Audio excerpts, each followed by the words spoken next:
ಈ ವ್ಯಕ್ತಿ ಮನಸ್ಸು ಮಾಡಿದ್ರೆ ಜಗತ್ತಿನ ಅತ್ಯಂತ ಶ್ರೀಮಂತ ವ್ಯಕ್ತಿ ಆಗಬಹುದಿತ್ತು.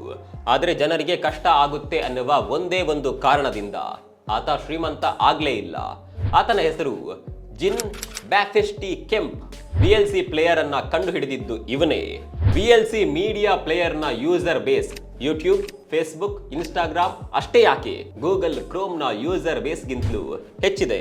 ಇಷ್ಟೊಂದು ದೊಡ್ಡ ಯೂಸರ್ ಬೇಸ್ ಹೊಂದಿರುವ ಸಾಫ್ಟ್ವೇರ್ ಇತರೆ ಆ್ಯಪ್ಗಳಂತೆ ಅದರಲ್ಲಿ ಯಾವುದೇ ಆಡ್ಸ್ ಗಳನ್ನ ತೋರಿಸೋದಿಲ್ಲ, ಯಾವುದೇ ಸಬ್ಸ್ಕ್ರಿಪ್ಷನ್ ಕೂಡ ಇಲ್ಲ, ಜೊತೆಗೆ ಫೀಸ್ ಕೂಡ ಇಲ್ಲ. ಆ ಕಂಪನಿ ಹೇಳುತ್ತೆ ನಮಗೆ ಪ್ರಮೋಷನ್ಗಂತಾನೆ ಕೋಟ್ಯಂತರ ರೂಪಾಯಿ ಆಫರ್ ಸಿಗುತ್ತೆ. ನಾವು ಯಾಕೆ ಇದನ್ನ ನಿರಾಕರಿಸುತ್ತೇವೆ ಅಂದ್ರೆ ನಮ್ಮ VLC ಯೂಸರ್ಸ್ಗಳಿಗೆ ಡಿಸ್ಟರ್ಬೆನ್ಸ್ ಫ್ರೀ ಝೋನ್ ಸಿಗಬೇಕು. ನಾವು ಇದನ್ನೆಲ್ಲ ಹಾಕಿದರೆ ನಮ್ಮ ಯೂಸರ್ಸ್ಗಳಿಗೆ ನೆಗೆಟಿವ್ ಎಕ್ಸ್ಪೀರಿಯನ್ಸ್ ಸಿಕ್ಕಂತೆ ಆಗುತ್ತೆ.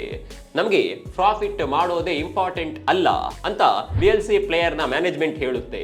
ಈ ಕಾರಣದಿಂದಲೇ VLC ಮೀಡಿಯಾ ಪ್ಲೇಯರ್ನ ಇಡೀ ಟೀಮ್ನ ಖರ್ಚು ನಮ್ಮಂತಹ ಜನರ ಡೊನೇಷನ್ ನಿಂದ ನಡೆಯುತ್ತೆ ಅಂದ್ರೆ ನೀವು ನಂಬಲೇಬೇಕು. ಈ ಬಗ್ಗೆ ನಿಮ್ಗೆ ಏನನ್ಸುತ್ತೆ ಕಾಮೆಂಟ್ ಮಾಡಿ, ಹಾಗೆ ಪೇಜ್ ಅನ್ನ ಫಾಲೋ ಮಾಡಿ.